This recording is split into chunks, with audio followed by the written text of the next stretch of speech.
I want you to remember the last normal moment of your life, the one right before everything shatters. For me, it was the taste of giblet gravy. My mother Althea's gravy was legendary. It was rich and savory with a hint of sherry. That Thursday, I watched my family through the candlelight. My husband Sterling carved the turkey with surgeon's precision. Our daughter Soleil was laughing on her phone. She's a senior at Spelman. Her future was so bright it hurt to look at. I felt a deep, settled pride in my bones. I had built this beautiful life. The table was a masterpiece of my making. Crystal glasses caught the light from the chandelier. The smell of sage and roasting pecans filled the air. You know that feeling of perfect, fragile contentment when you think, this is what it's all about. My phone buzzed softly on the linen tablecloth. It was our family group chat. Delaquading zibbing. Soleil had posted a picture of the turkey.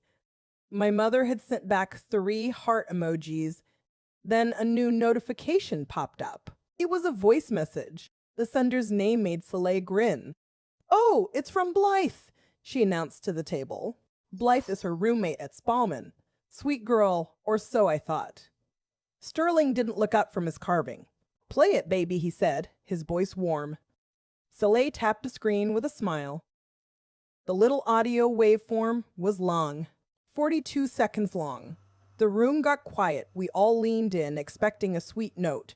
Blythe's voice filled our silent, opulent dining room, but it wasn't a thank you. Her voice was low. It was breathy and intimate. It was a voice I'd never heard her use. "Hey, Daddy," she purred into the phone. My blood stopped moving. "Missing you already?" I saw Sterling's carving fork freeze midair. That kiss in the pantry, God. My mother Althea's head snapped toward me. Her eyes were like laser points.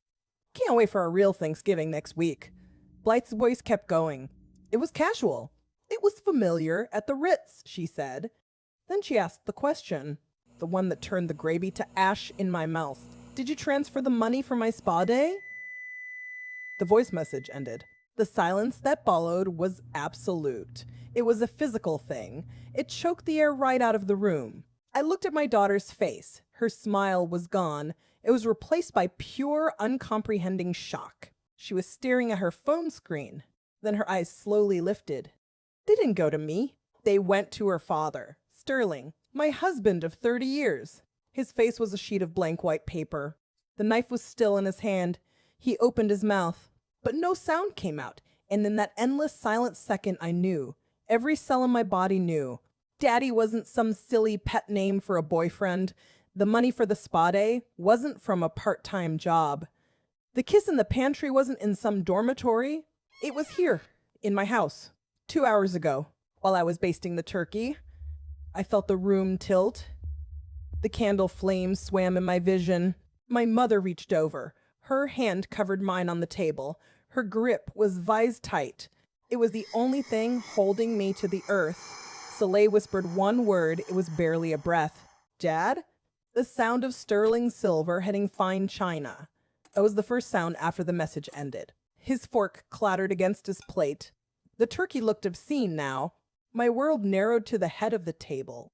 To my husband, Sterling, his mouth was slightly open. His face was the color of old parchment. Soleil was statue still beside me. I watched her eyes move. They went from her phone to her father's face.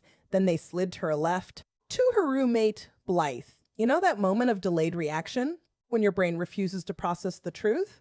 That was Soleil's face. Blank, then confused and horrified. She whispered it again. "Dad?" Her voice cracked on the syllable. Across the table, Blythe Cunningham moved.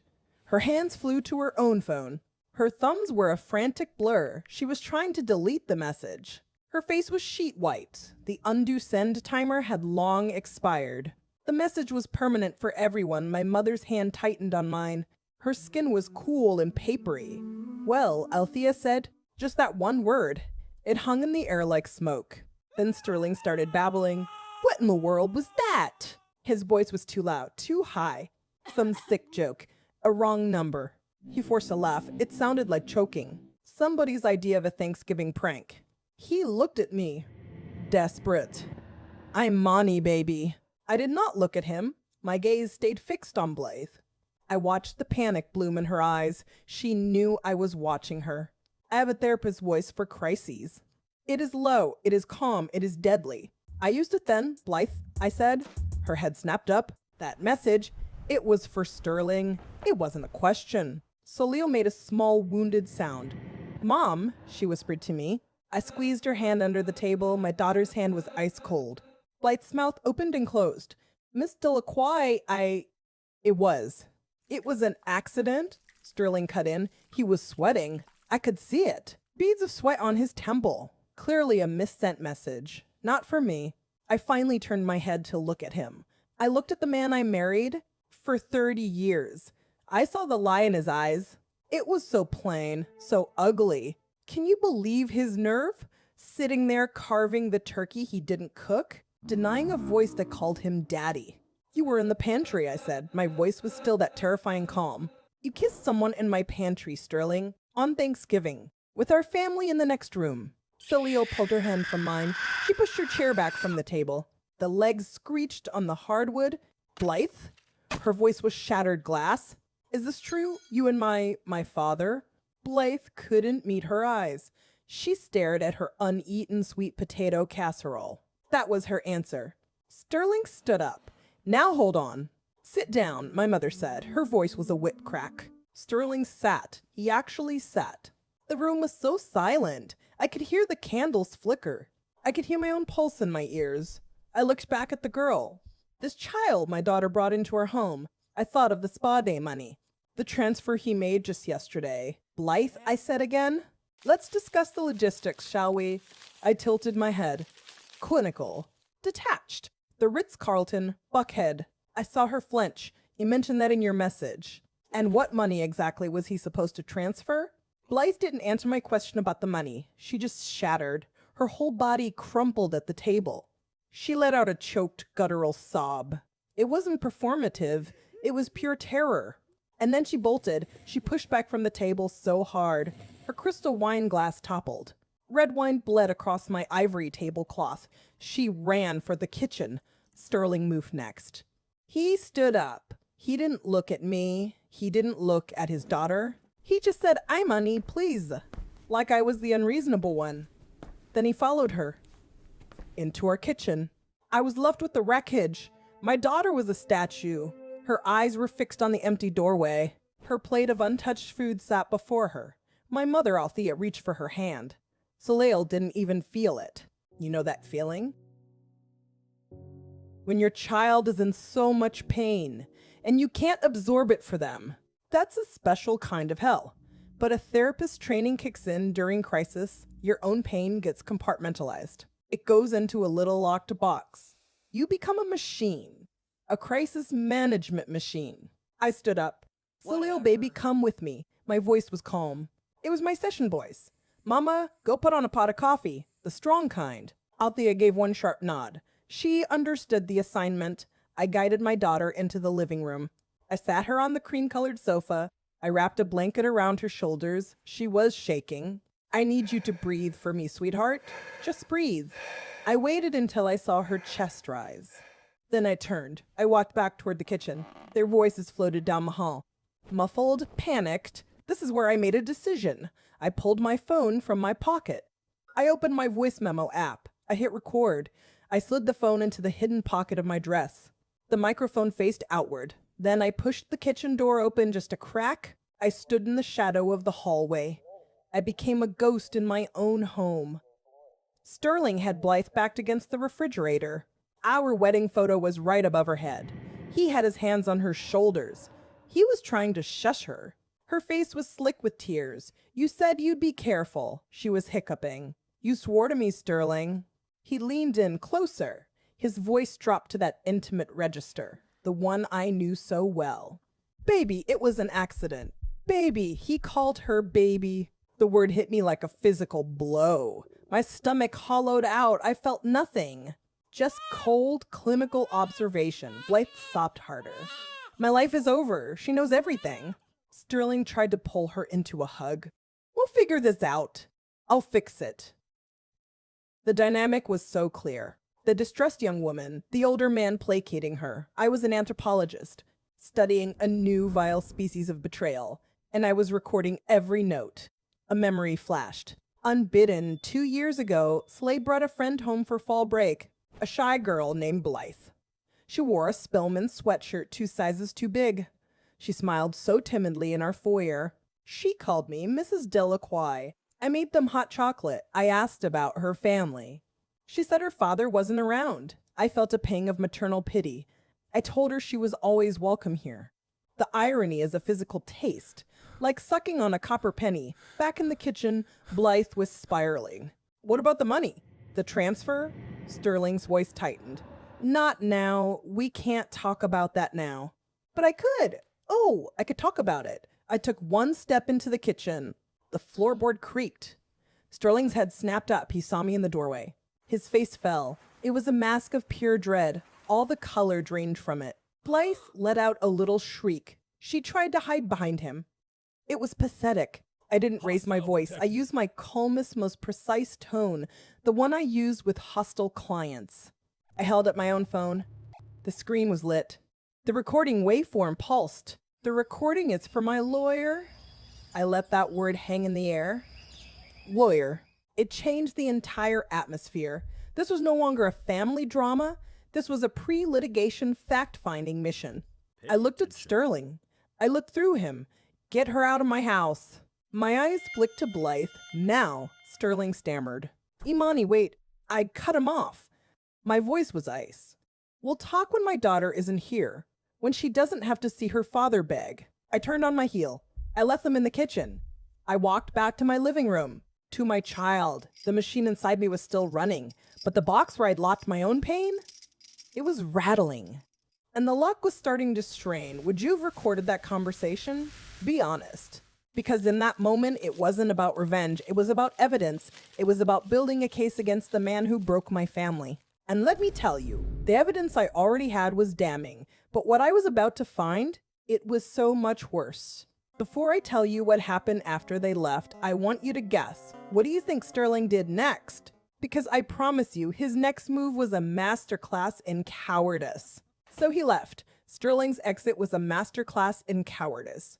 He didn't look at me. He didn't look at Salacious. He just grabbed Blythe's arm. He guided her out the back door. Her sobs echoed down the hallway. I listened to the click of the deadbolt. The house was finally quiet. It was the wrong kind of quiet. I walked back into the dining room. The evidence was still on the table. Cold turkey, congealed gravy, untouched plates. You know that feeling? When the disaster has happened, and you're just left with the mess. My hands were steady. I started clearing the plates. My mother, Althea, appeared beside me. She didn't say a word. She just started helping. We stacked china in silence. We wrapped the ruined turkey. It smelled like cloves and failure. Then my mother spoke. Her voice was low. It was steady as a judge. I saw the way he looked at her last Easter. She scraped a plate into the trash, like she was a dessert he couldn't wait to taste. My hands froze. I almost dropped a crystal glass. The air left my lungs. You knew? I managed to whisper. She finally looked at me. Her eyes were full of a terrible pity. I thought it was a passing, disgusting crush. A pathetic old man's fantasy. I told myself it wasn't my business. Can you imagine hearing that from your own mother? Betrayal has so many layers. I had to lean on the counter.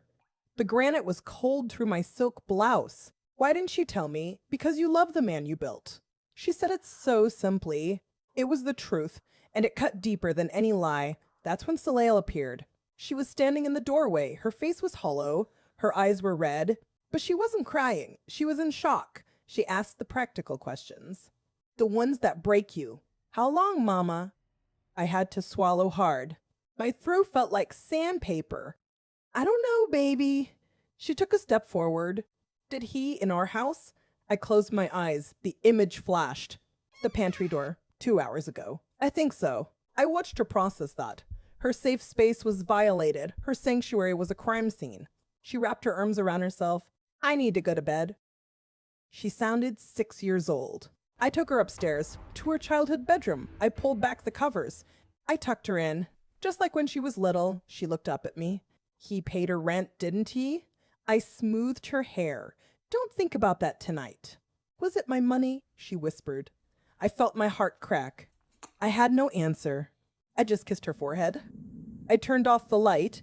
I stood in the dark hallway. My clinical calm was gone. It was replaced by a cold, focused rage. I needed to see. I needed to know the scope. I walked to Sterling's home office. The door was slightly ajar. I flicked on the light. The room smelled like his cologne. An old paper. I stood in the center. Where do you even start? I decided to look for the obvious. The things hidden in plain sight. I went to his trophy shelf. Golf awards, corporate accolades. I moved one, then another. Behind a gold pudding cup, I saw the edge of a frame. My fingers were numb. I pulled it out. It was a photo, a selfie. Sterling and Blythe at a Braves game. Her head was on his shoulder. She was wearing a Braves jersey, one he must have bought her. They were smiling. They looked happy. The timestamp. My brain latched onto it. The metadata on his computer later confirmed it. 18 months ago. A memory hit me like a physical blow. 18 months ago, Sterling was too busy for that exact game. He had a client dinner. Soleil and I went alone. We took a selfie with an empty seat between us. I still have that photo on my phone. The coincidence was a lie. The evidence doesn't lie. I placed the hidden photo on his desk. It faced his chair. Let him see it when he comes back. If he comes back. Then I sat in his leather chair. It was still warm. I woke up his computer. The password was Soleil's birthday. He never changed it. The arrogance. I opened his browser. I went to Google Maps. Reshare family account. For trip planning. For safety, I clicked on your timeline. My hands were ice cold. I typed into the search bar. Ritz-Carlton. Buckhead. I hit enter. The map loaded, and my world shrank. Over a dozen location pins. They glowed on the screen. They spanned 2 full years. A pattern of betrayal. A geography of lies. The most recent visit was 3 days ago. A Tuesday. He told me he was at the gym. The map didn't lie. The timeline didn't lie. The story of my life was a fiction, and I was just starting to read the real book. Top of chapter 5. So I had the timeline, the pattern of lies, but I needed the paper. The money trail, it was in his office. Sterling's home office. I walked back down the hall. The house was so quiet. You know, that deafening kind of quiet. I sat in his leather chair. The computer was still warm. He'd used it that morning. I typed in our anniversary. The password still worked. That felt like a special kind of insult. I went straight to our Joy banking portal. Nothing jumped out. It was all normal. Too normal. Almost curated. Then I remembered Blythe's voice. That frantic kitchen whisper. You said you'd talk to your financial advisor. My brain made a connection. A terrible obvious one. Soleil's college fund. The 529 plan. We co-managed it through Fidelity. I pulled up the website. My hands were perfectly steady. I entered the login. Our daughter's birthday. The dashboard loaded. I clicked on transaction history. And there it was. The first withdrawal. $8,000. Dated 18 months ago. The description said, tuition disbursement, Selman College. That was last spring's semester. But Spellman's tuition is $28,000 a year? That's $14,000 a semester. This was 8. An odd extra chunk. I scrolled down. Another one, $12,000. The next semester. Then 10. Then 9. All labeled Spellman tuition. All extractions. Not matching the actual bill. I felt a cold knot in my stomach. This was systematic. This was planned. I grabbed a notepad from his desk. I started writing down dates and amounts. My handwriting looked like a stranger's. I needed to see where it went. The money had to land somewhere. I opened a new tab. I logged into his email. I searched for disbursement. Then I searched for Chime. The results popped up. An email from Chime Bank. Statement for account ending in 4418. It was addressed to B. Cunningham. I opened the PDF. The screen glowed in the dark room. I lined up the dates. The first 529 withdrawal was November 12th, $8,000. The Chime statement showed a deposit. November 14th, $8,000 exactly. The next withdrawal was March 3rd, $12,000. The deposit hit March 5th, $12,000 even. Every single one. A perfect, disgusting match. He was laundering our daughter's future. Right into her hand. I started scrolling through the outflows. The recent transactions? My breath caught in my throat. A $1,200 payment to Equinox. That's a luxury gym. An $850 charge at Sephora. A $450 car payment for a BMW. I just stared. He was funding her entire life, her spa days, her gym membership, her car, with Soleil's money. The money we saved for her since she was a baby. I felt physically sick. My vision tunneled on that screen. The evidence didn't lie. It was all there, in black and white, and in color from Sephora. Can you imagine that feeling? Your child's safety net turned into a mistress's allowance. I took screenshots of everything. I saved every PDF. I opened the printer settings. I hit print all. The printer in the corner whirred to life. It started spitting out pages. Each one was a condemnation. The sound was so loud in the silence. That's when his phone buzzed. It was still on the desk. He'd left it in his panic. The screen lit up. A text message preview. From Blythe. It said, "She knows about the money, doesn't she? What do we do now?" I didn't touch the phone. I just watched it glow. Then it went dark. The printer kept whirring. I had my answer. She wasn't just some scared girl. She was a co-conspirator. She knew exactly where the cash came from, and that changed the entire game. Tell me something. What would you have done in that moment? Would you have texted her back? Because I'll tell you what I did. I took a picture of that text with my own phone. Then I gathered every printed page. I made a neat, horrible stack. This was no longer a marriage problem. This was financial fraud. This was theft. From our own child, I felt a calm settle over me. It was ice cold. It was absolute. The rage was still there, but it had a direction now, a purpose. Every dollar had a paper trail, and I was holding it. The printer finally stopped.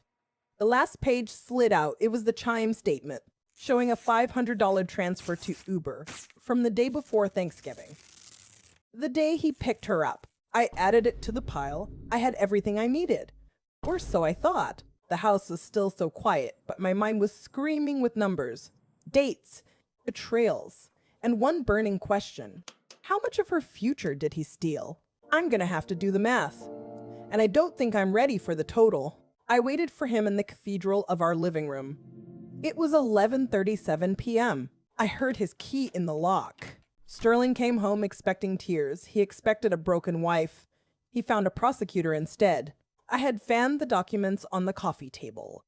Each page was a separate indictment. I saw the clock over the mantel, 11:37. He stood frozen in the doorway. He was still wearing his coat. "Amani," he said. His voice was soft, cautious. I didn't look up. "Close the door, Sterling." I said it calmly. You know that feeling? When you're too angry to cry, your mind becomes a scalpel. "Sit down," I told him. I pointed to the armchair. He hesitated. He slowly took off his coat.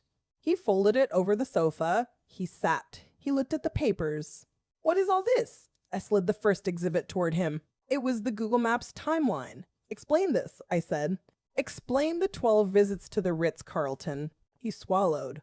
His eyes darted. "It's not what it looks like." I let that hang in the air. Can you believe he said that? After everything. I tapped the next page. It was the photo. Him and Blythe at the Braves game. "And this?" I asked.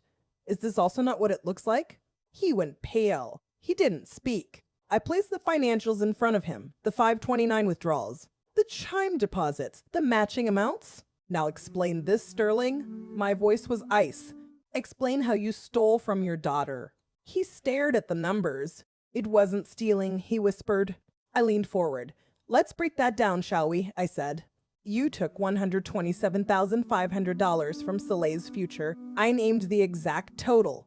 You laundered it to your mistress." He flinched at the word. "Tell me how that isn't theft." He ran a hand over his face. "She needed help, Imani. Blythe was lost. I was mentoring her." His words tumbled out. Things got complicated. I just stared. "Mentoring." He called it mentoring.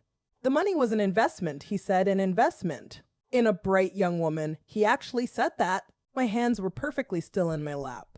"And our daughter?" I asked. "What was her future?" "Secure," he said too quickly. Her future was already secure.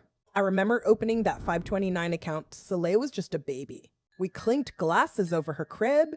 We toasted her brilliant future. He promised to protect it, and here he was. calling his theft an investment. I felt a cold, clear space open in my chest.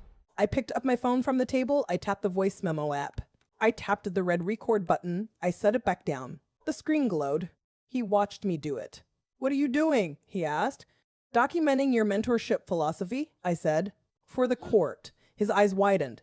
"Now, tell me again. Explain the investment strategy." "Start with the first withdrawal."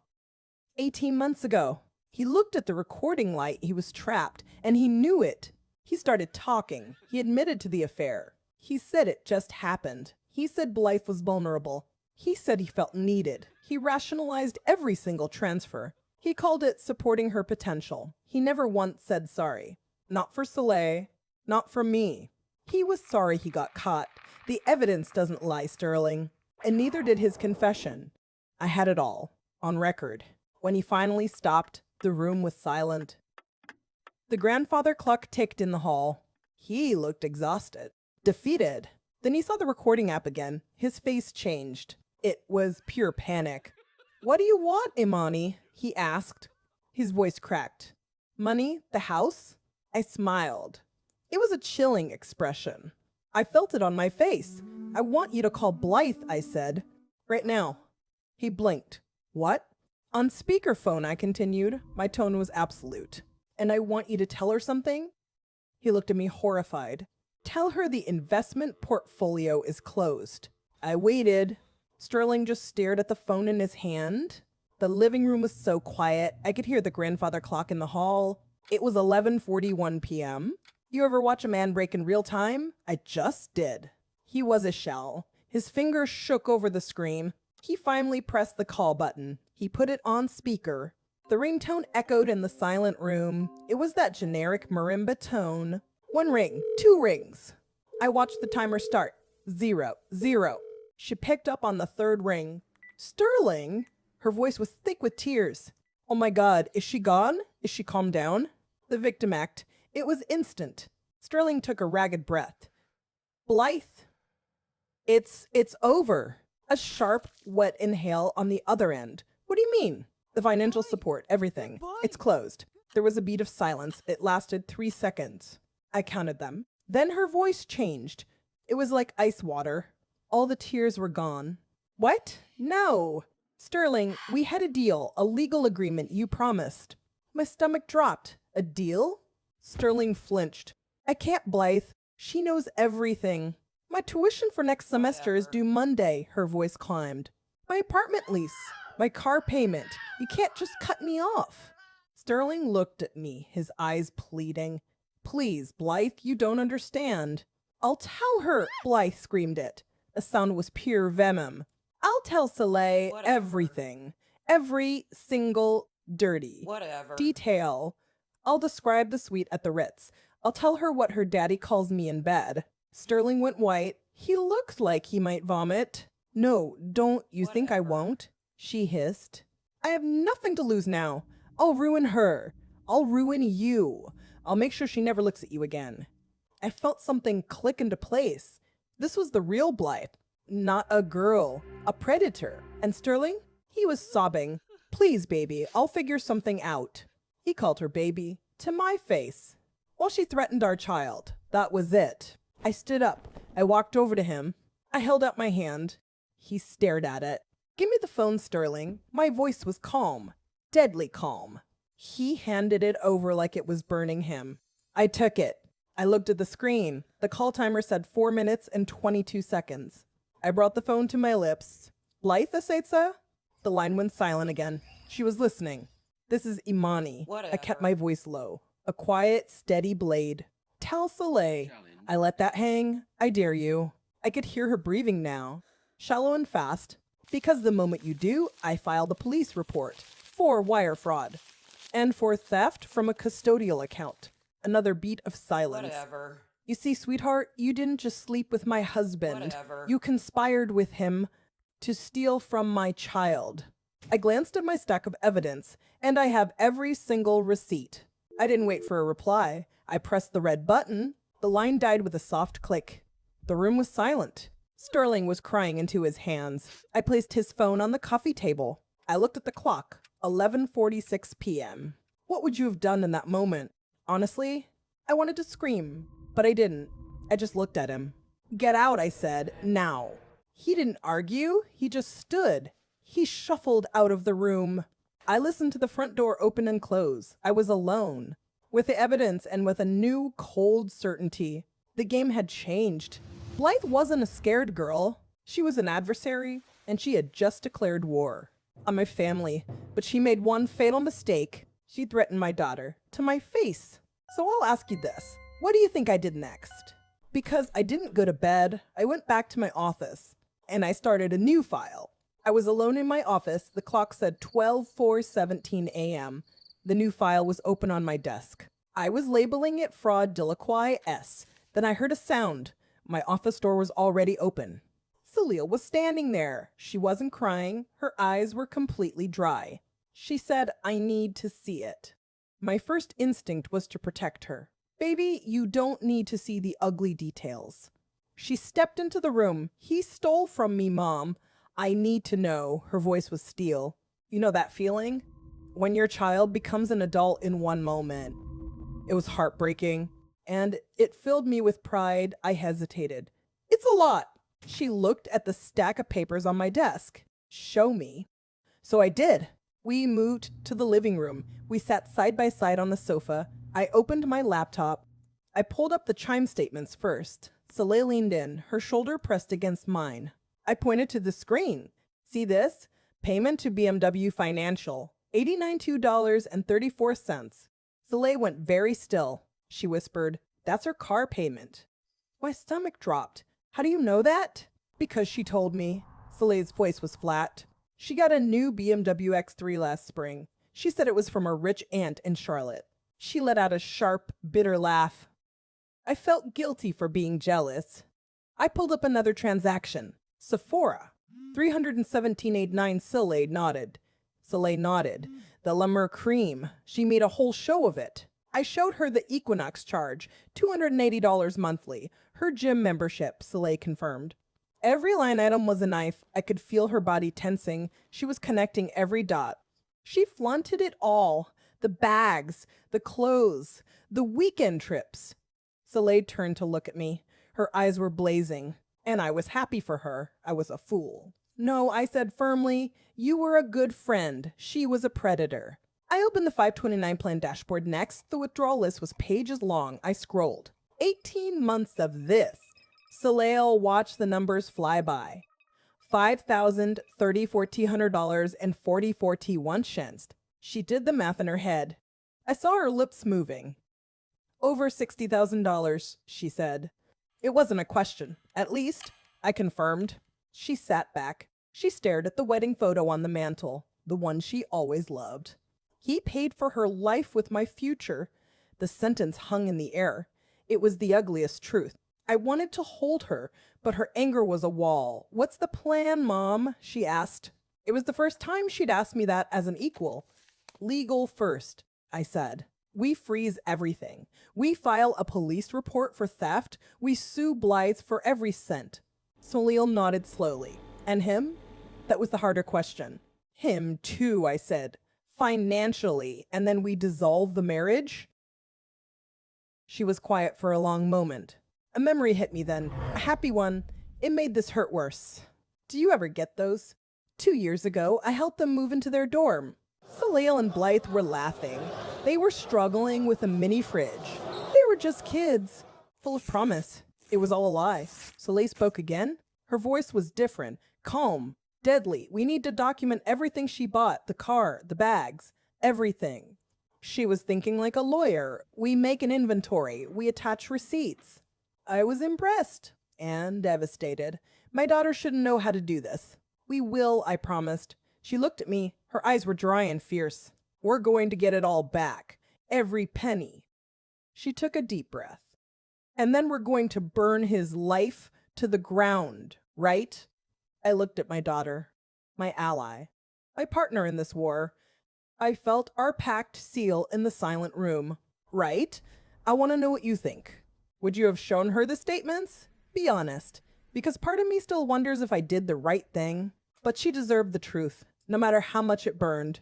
And it was just beginning. If you've ever had to team up with your parent against another, you know this shift. It's powerful, and it's terrifying. Because the person you're fighting used to tuck you in at night. Tell me in the comments what you would have done next. Because our plan was just getting started and it involved a visit to a very specific bank. I didn't go to a bank first, I went to a blade.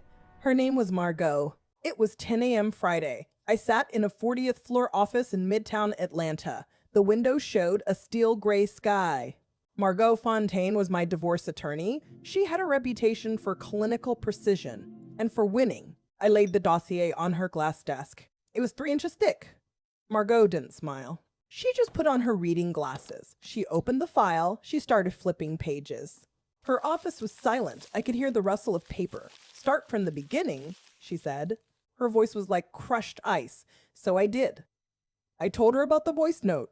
I showed her the transcript. I told her about the Ritz-Carlton timeline. I handed her the Braves game photo. Then I got to the money. I slid the 529 withdrawal records toward her. I placed the Chime Bank statements next to them. The amounts matched. Every single one. Over 18 months, I said. My voice was steady. Over $60,000, stolen from his daughter's college fund. Margot's pen moved across a legal pad. Her handwriting was tiny and precise. I could see the bullet points from where I sat. Adultery, proven. Dissipation of marital assets. 529 plan, emotional distress. Victim, daughter. She looked up at me. This is exceptional work, Imani. She wasn't congratulating me. She was assessing a weapon. Legally, this is a gift. She tapped the financial pages. We can go after him for full restitution, plus penalties. This is theft. Plain and simple. She leaned forward. We file a police report. Today. I felt my stomach tighten. A police report. That meant cops. That meant a public record. The scandal would be cemented. Our family name would be in a system. Can you imagine that moment? Sitting there with all your proof. And still feeling that old, stupid pull? The pull to protect the family image, to keep the dirt hidden. Margot saw my hesitation. She took off her glasses. I'm Mani. Look at me. I did. Her eyes were the color of flint. He did not hesitate. Not for 1 second. He stole from his child's future. She pointed at the photo of Sterling and Blythe. He betrayed you with her roommate, in your home. She let that hang in the cold air. Why are you hesitating to use every tool? That question cut through me. It really did. Why was I hesitating? Because I was raised to clean up messes quietly, to present a flawless front, even when the foundation was rotten. I looked at the stack of evidence. I thought of Soleil's base. Her calm fury as we planned. She wasn't hesitating. Her father had already burned her future down. I looked back at Margot. File it, I said. File everything. She gave a single sharp nod. Good. The police report strengthens our civil case exponentially. It shows pattern. It shows intent. She explained the next steps. We would freeze joint accounts. We would petition for temporary support. The 529 theft would dominate the asset split. He would be lucky to keep his socks. I signed the retainer agreement. The pen felt heavy. My signature looked foreign on the line. It was done. The war was official. I stood up to leave. Margot stood too. She walked me to her office door. Then she placed a hand on my arm. Her touch was cool. One more thing, Imani. Her voice dropped. It was almost a whisper. Do you know if he took out any life insurance policies recently? I froze. My hand was on the door handle. Life insurance? With infidelity this brazen, she said. Her eyes held mine. Sometimes men get creative about exit strategies. The air in the plush hallway felt thin. I couldn't breathe. I'll look, I managed to say. I walked out. The elevator doors closed. I was alone with that question. It echoed in the silent descending box. Creative about exit strategies. What did that even mean? And honestly, I want you to think about it. Have you ever considered that, the person you shared a bed with for decades? What else are they capable of? I drove home in a daze. Margot's question echoed exit strategies. What did that mean? My hands were tight on the wheel. The evidence didn't lie. But what else was missing? I pulled into my driveway at 10:35 a.m. The house was silent and still. It felt like a museum of my old life. I went straight to his office. To the safe behind the trophy shelf, You know that moment when your gut knows something awful, but you have to look anyway. The safe combination was our daughter's birthday. That always made me smile. Now it made me sick. I turned the dial. 4 numbers, 4 clicks. The lock released with a heavy thunk. I pulled the door open. Inside were passports and some old bonds, and a new, crisp envelope from a company called Praetorian Assurance. I had never heard of it. I pulled the documents out. My fingers felt numb. The policy was dated 6 months ago for $2 million. I turned to the beneficiary page and I stopped breathing. The primary beneficiary was not me. It was not Soleil. It was listed as Blythe Cunningham. The relationship column said friend, and next to it, one word, irrevocable. $2 million to the girl sleeping in my daughter's bed. The room tilted. I remembered him complaining of chest pains. 6 months ago exactly, he went for a stress test. I brought him tea in bed. I felt his forehead for fever. All that worry, all that care, it was cover for this. For naming her. Irrevocably. Can you imagine that feeling? The floor beneath you isn't just gone. It was never there. This was beyond betrayal. This was a blueprint, a financial plan for my absence. Or my death. I fumbled for my phone. My hands were shaking violently. I photographed every single page. The policy number. The date. Her name. The irrevocable clause. The $2 million face value. Each flash of the camera felt like a crime scene photo. My own life. My own death. Documented for evidence. And then I heard it. The low rumble of the garage door opening. He was home. I froze. The sound was like a starting pistol. Paranoia shot through my veins. I shoved the documents back into the envelope. I slammed the safe shut. I spun the dial. I dropped into his leather desk chair. My heart was hammering against my ribs. I placed my trembling hands under the desk. Out of sight. I took one deep, silent breath, and the office door opened. Sterling walked in. He looked gaunt, exhausted. His suit was rumpled. "I'm Mani," he said. His voice was low and rough. "We need to talk." He closed the door behind him. About the future. He took a step closer. About protecting everyone. I kept my face perfectly calm. A therapist's mask. My hands were ice under the desk. "Yes," I said. My voice was steady. It was a miracle. "Let's talk about the future."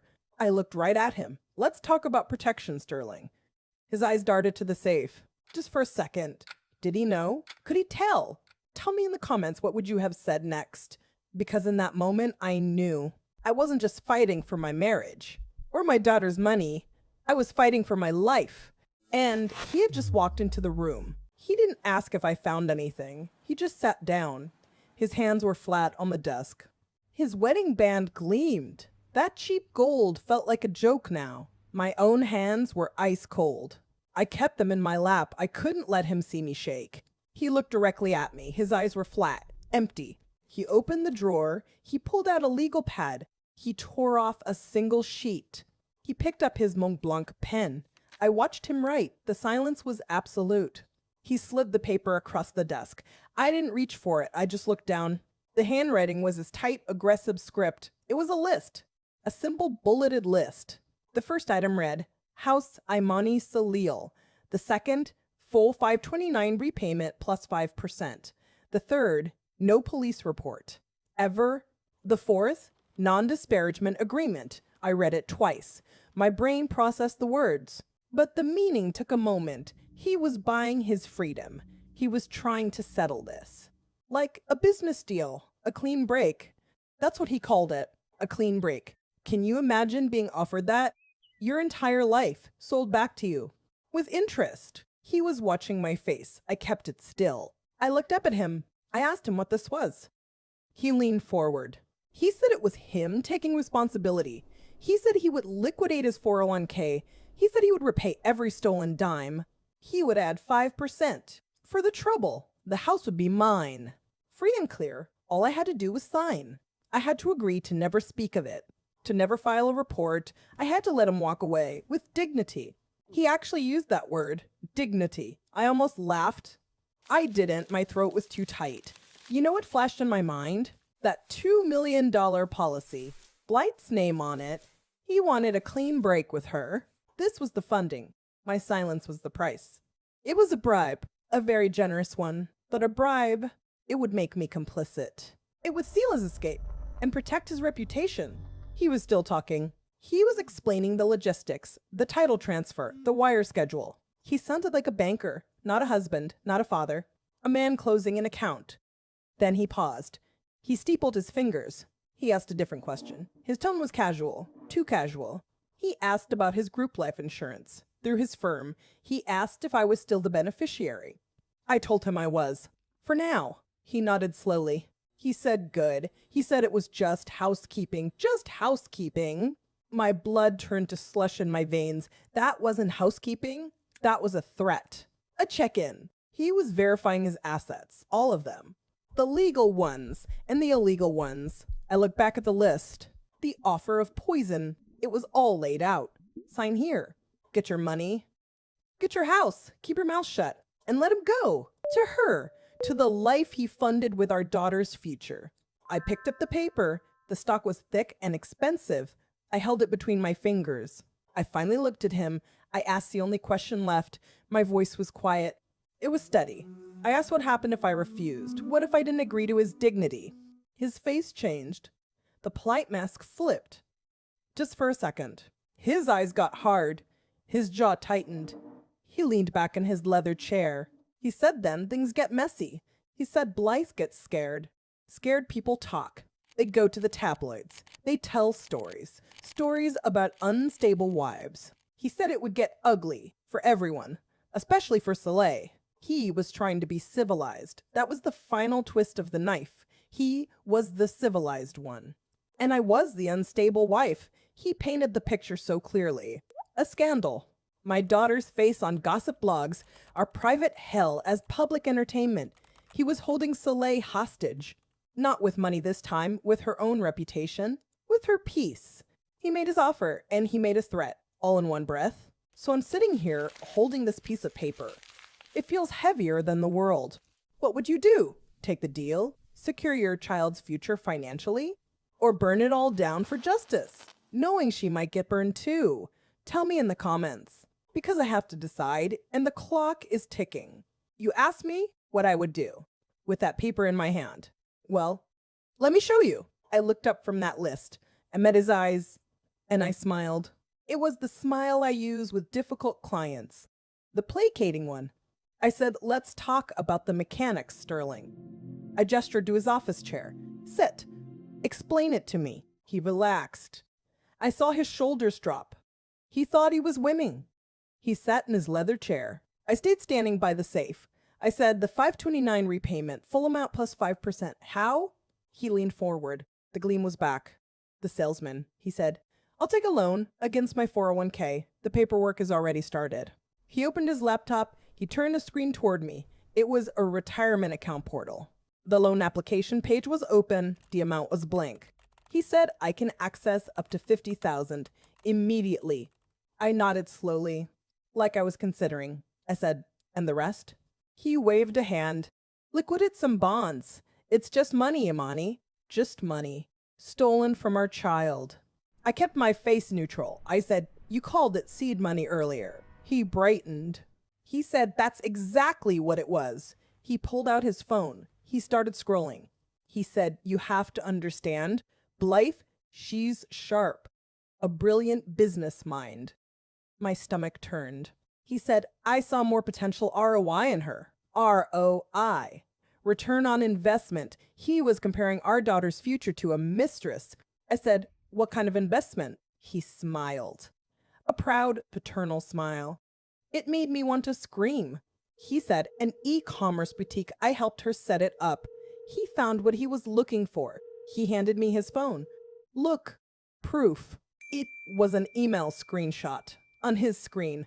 The sender was Shopify. The subject line, your store Gilded Girl ATL is live. Below it was a revenue dashboard. It showed sales, real numbers. Over $9,000 last month. He said she's already turning a profit in 3 months. I stared at the screen. Gilded Girl ATL. Funded by Soleil's gutted college fund. I handed the phone back.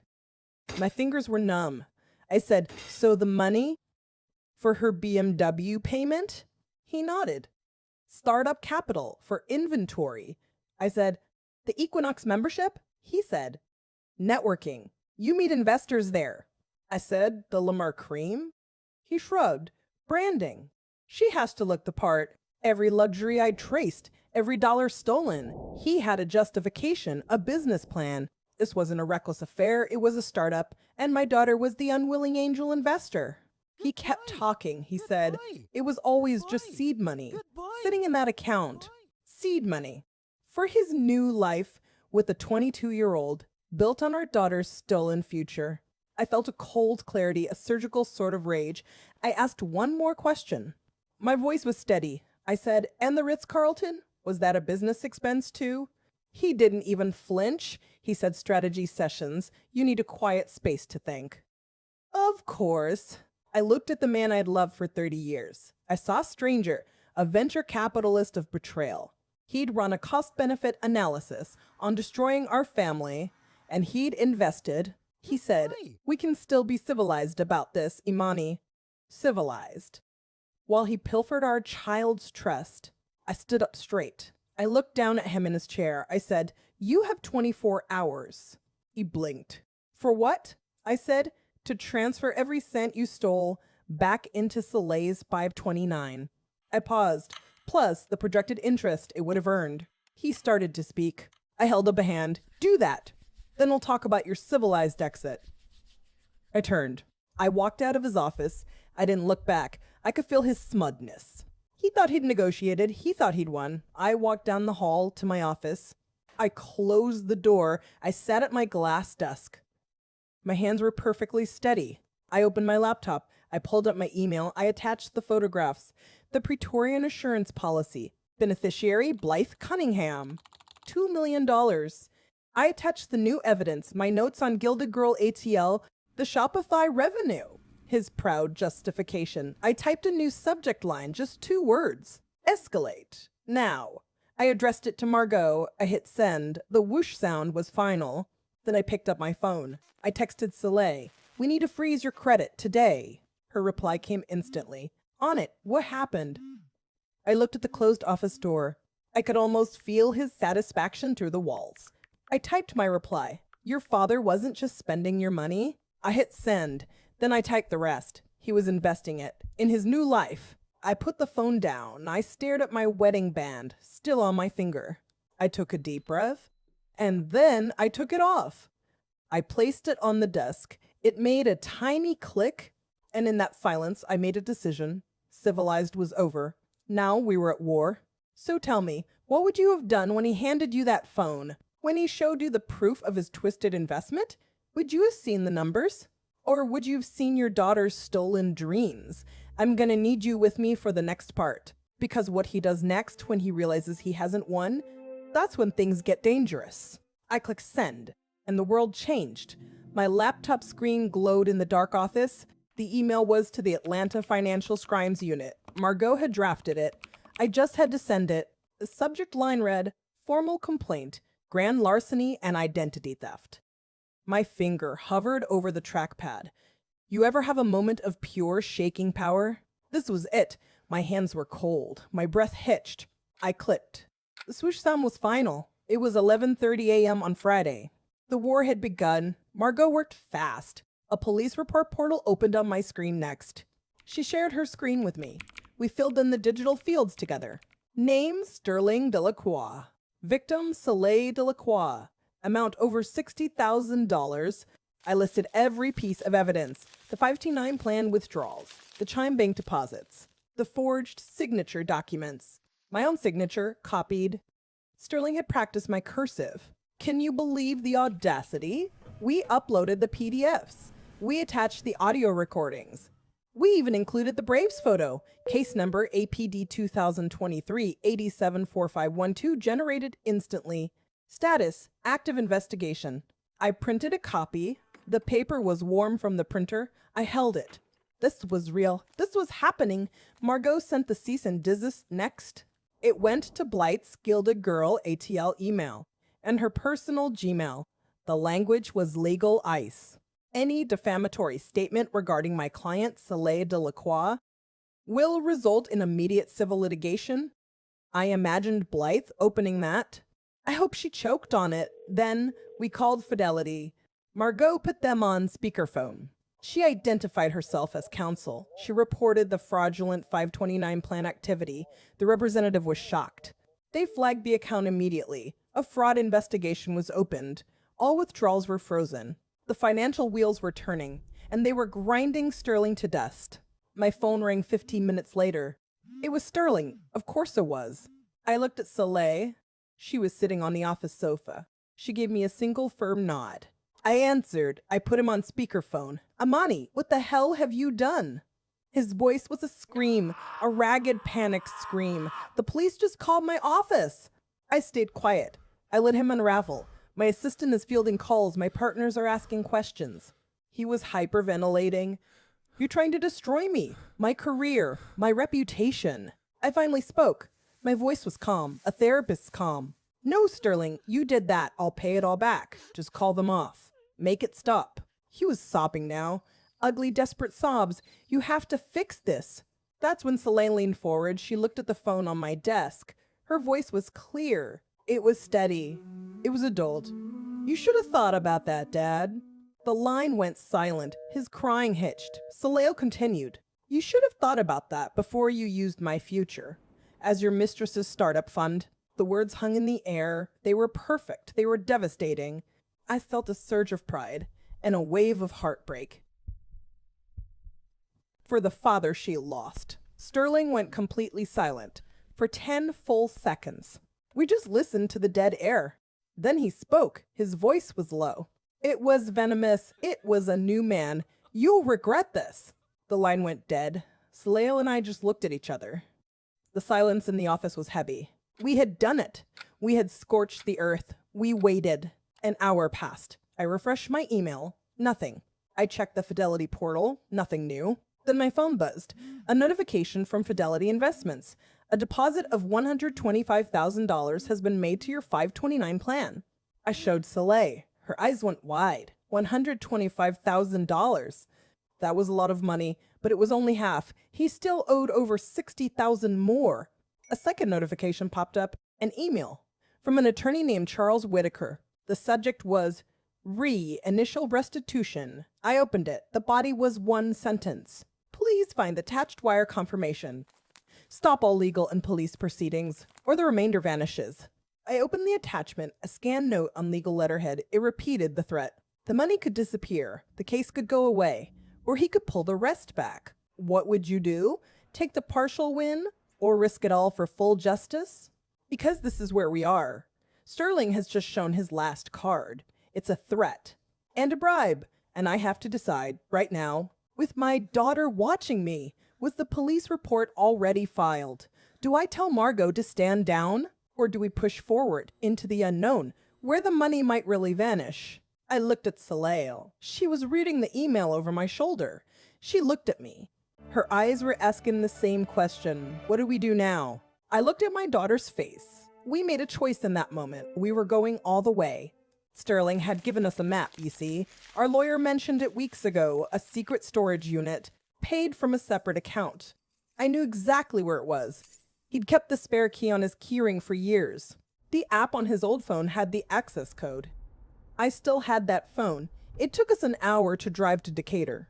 The facility was called Secure Space, Unit 312. The door was a roll-up metal one. It was cold. Soleil's hands were shaking as she typed in the code 4815. The door groaned as it lifted. The air inside was stale and scented. It smelled like cedar and perfume. It was a 10 by 10 room, but it wasn't filled with old furniture. It was a shrine to his other life. Designer shopping bags were stacked neatly. Gucci, Louis Vuitton. The receipts were still inside. My eyes scanned the dates, all from the last 2 years. There were boxes labeled lingerie, unopened. There was a jewelry box from Tiffany & Co. I felt my stomach turn to stone. In the center was a small fire safe, a sentry safe. It had a cheap key lock. Soleil looked at me. Can we? I just nodded. She found a paper clip on the concrete floor. She's always been clever with her hands. The lock popped open in 30 seconds. The lid was heavy. Inside were bundles of cash, hundreds wrapped in bank bands. At least $20,000. Beneath them were jewelry receipts, a diamond tennis bracelet, $12,000, a pair of pear-shaped diamond earrings, $18,000. And then there was the folder.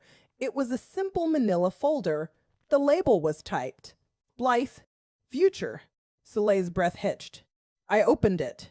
The first page was a printed Zillow listing, a luxury condo in Midtown. The price was $750,000.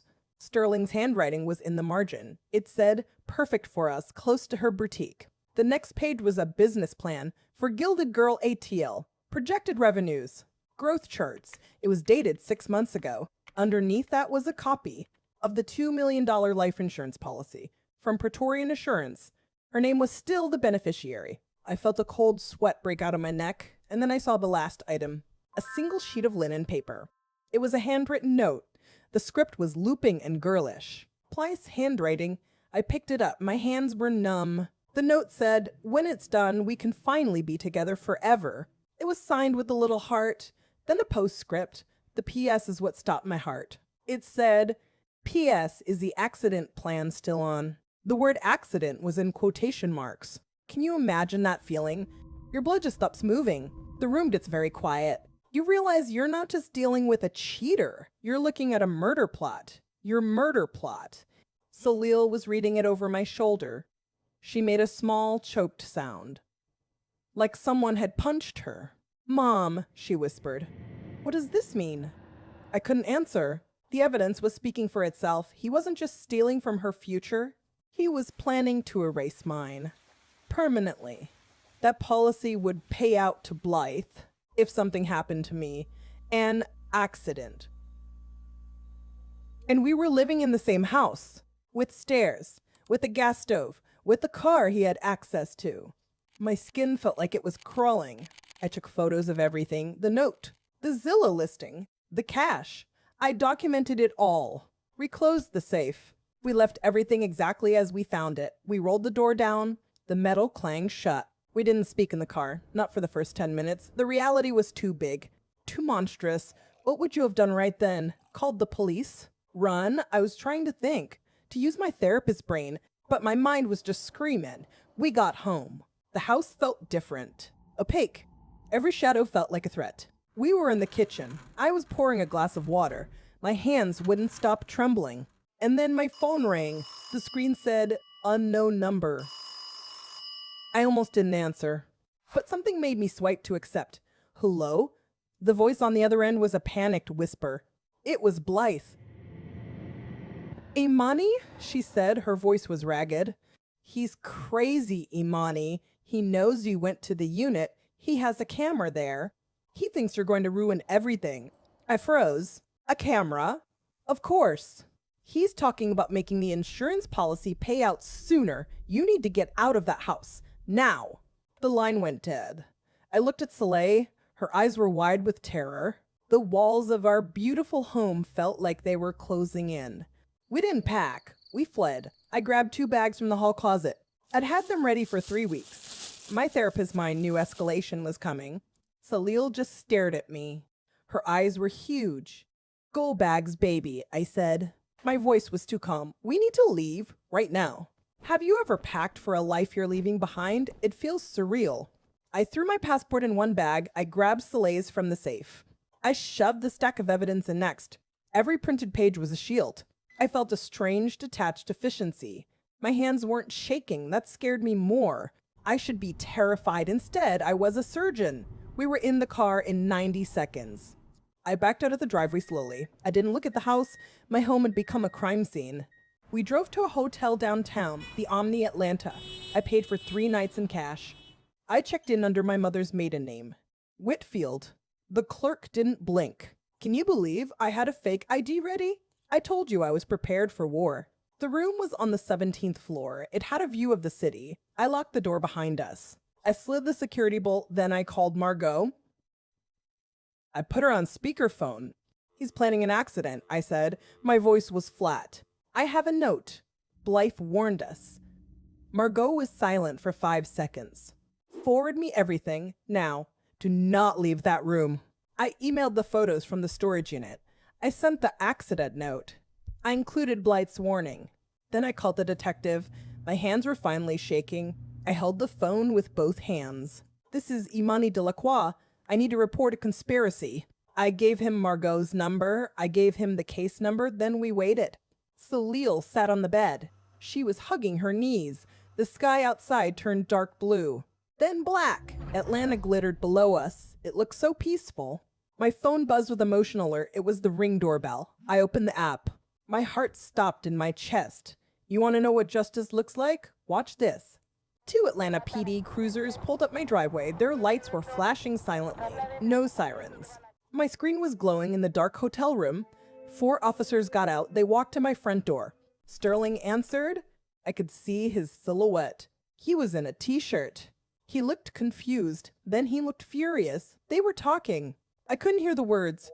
One officer gestured. Sterling stepped back. Then another officer moved behind him. He produced handcuffs. They were silver in the porch light. They clicked around Sterling's wrists. He started shouting. I could see his mouth moving. No sound.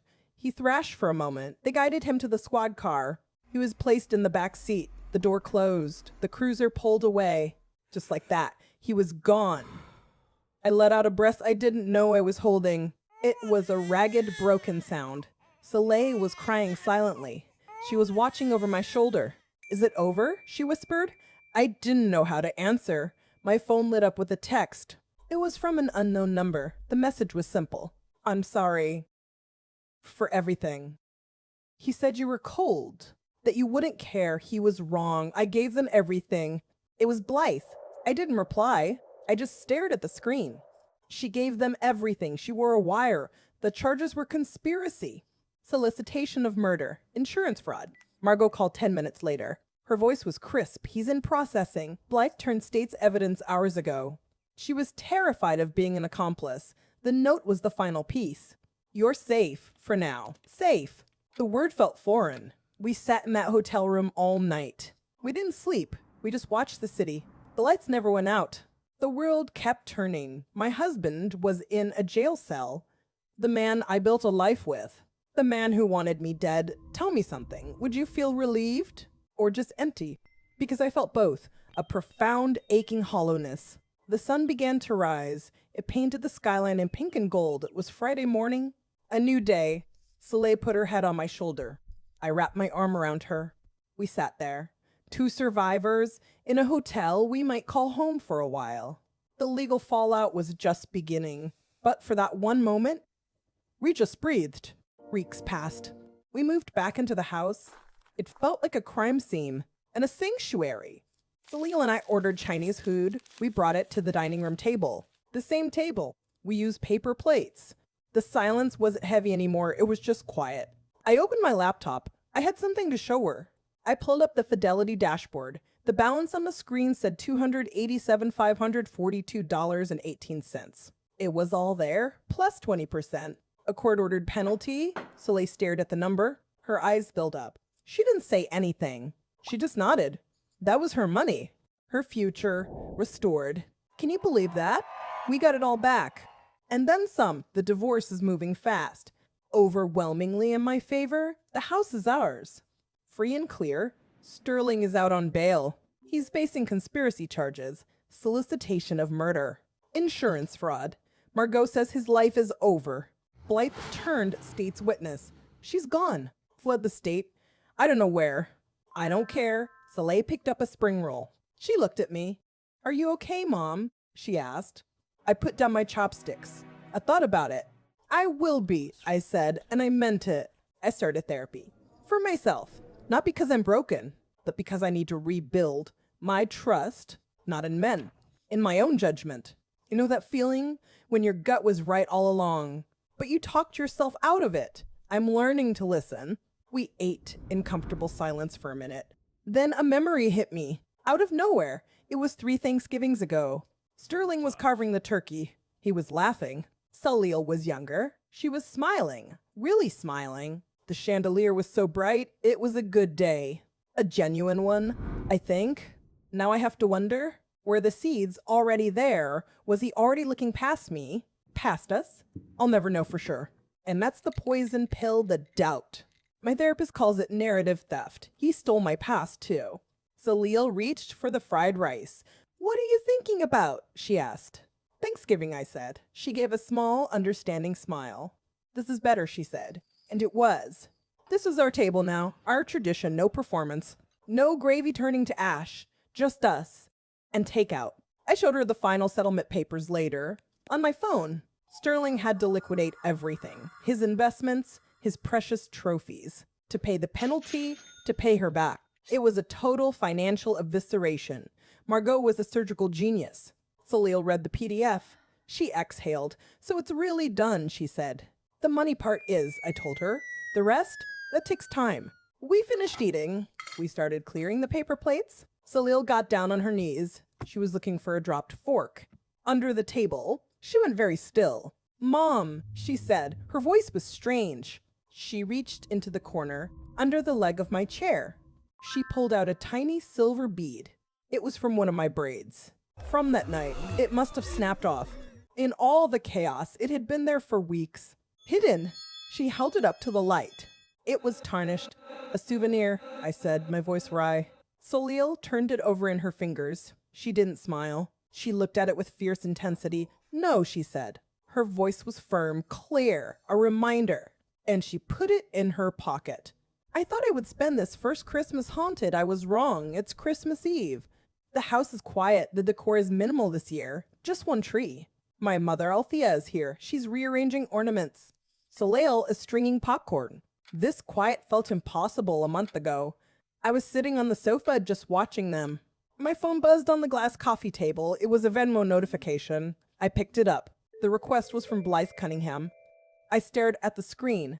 The amount was for $1. Just $1, the note said, for the therapy I probably owe you. My breath caught. It wasn't an apology. You could feel the smirk behind it. It was a tiny, calculated grenade. A reminder she was still out there. She's living her life.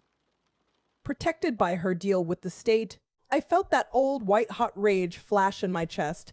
My hands went cold around the phone. I wanted to type something back, something vicious, something that would hurt. But I didn't. I took a screenshot of the request. I opened my email. I attached the screenshot. I sent it to Margot, my lawyer. The subject line was, harassment file, addendum. Then I went back to Venmo. I hit decline. I did not block her. I want the paper trail. Every single taunt. Let her send them. My heart was pounding, but my hands were steady. I put the phone face down on the table. I looked up at my family. Soleil was laughing at something Althea said. The fire was crackling in the fireplace. I stood up. I walked to the kitchen. I poured myself a glass of red wine. I came back to the living room. I sat in my favorite armchair. I watched the flames. I took a slow sip. The war isn't over. Sterling's trial is next year. But this small battle, it was mine. I won it by not fighting. I won it by documenting, by being the adult in the room, even when no one else was watching. Celia looked over at me. You okay, Mom? She asked. I smiled. It was a real smile. I'm perfect, baby, I said, and in that moment, I almost was. We opened one present each that night, a tradition my mother started. Althea gave Soleil a beautiful leather journal. Soleil gave me a framed photo. It was us, from my last birthday. Before everything fell apart, we were both laughing. It was a reminder of the before, but also a promise of the after. I held it in my lap. I traced the edge of the frame. My mother handed me a small box. For you, Imani, she said. I opened it. Inside was a single perfect pearl on a chain. For new beginnings, Althea said. Her eyes were soft. I fastened it around my neck. It felt cool against my skin. A few hours later, I was alone. Ophia and Soleil had gone to bed. The house was silent. The tree lights were still on. I was back in my armchair. The fire had died to embers. I picked up my phone again. I opened my photos. I scrolled past screenshots of evidence, past photos of policies and notes. I found the picture of the silver bead. Soleil had shown me where she keeps it, in a little velvet pouch in her dresser. A reminder to listen to the whispers, she said. I keep a reminder too. It's this feeling, this quiet in my chest. The therapy is working. I'm not rebuilding trust in other people. Not yet. I'm rebuilding trust in my own gut. That little voice that said something was wrong. I'm learning to hear it again and to believe it. So what happens now? Sterling is out on bail. His trial date is set for March. The charges are conspiracy and insurance fraud. The solicitation charge, it's complicated, but he will face consequences. A part of me pities the man he became. The man so desperate for a new life that he tried to burn his old one down.